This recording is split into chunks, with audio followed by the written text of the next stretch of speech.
Hello, English 10. Today we are going to be talking about sentence variety in our writing. This is kind of the last step in the revision process when you're looking back at not just what you said, the order of what you said, the creative nature of your language, but also how the sentence structures work together. In general, we have short sentences, medium sentences, long sentences, and then special structural sentences that we'll talk about at another time. For our purposes, let's look at how short sentences and long sentences can work together. Medium sentences are your bread and butter. They are what you will mostly write in your academic writing. Short sentences are perfect when you're presenting one idea clearly. However, if you use too many of them, you can come across as unsophisticated, awkward, simplistic, because that is the way we start learning how to talk, by using very simple sentences. However, they can be sprinkled into medium and long sentences to add emphasis, uh, and that is a very useful purpose for them. So here's an example. I have a dog. My dog is black. My dog has white spots. I like my dog. My dog's name is Frank. My dog is 13 years old. My dog is afraid of pineapples. I don't know why pineapples. Too many sentences like this can make your writing seem like you are unsophisticated. Luckily, it is very easy to combine these sentences together, and you may already be seeing ways to do that in our example.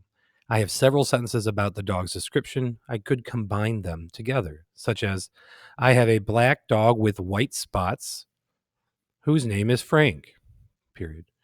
Frank is afraid of pineapples even at 13 years old, period.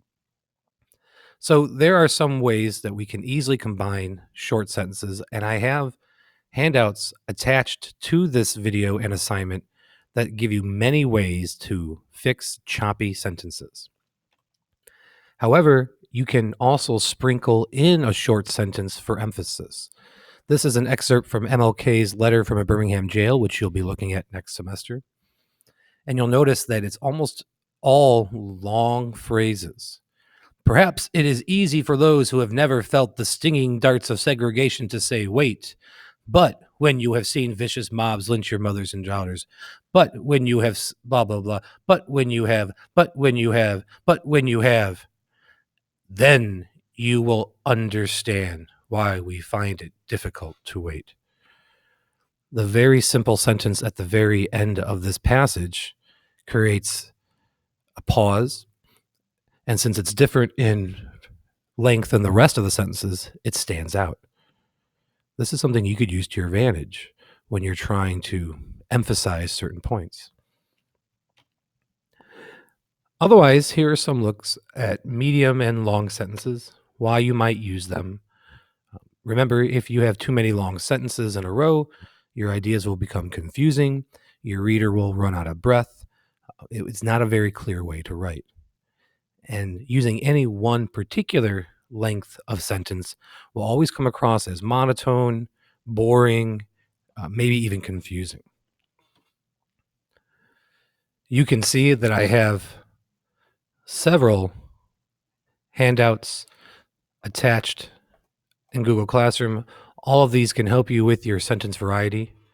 I hope this helps.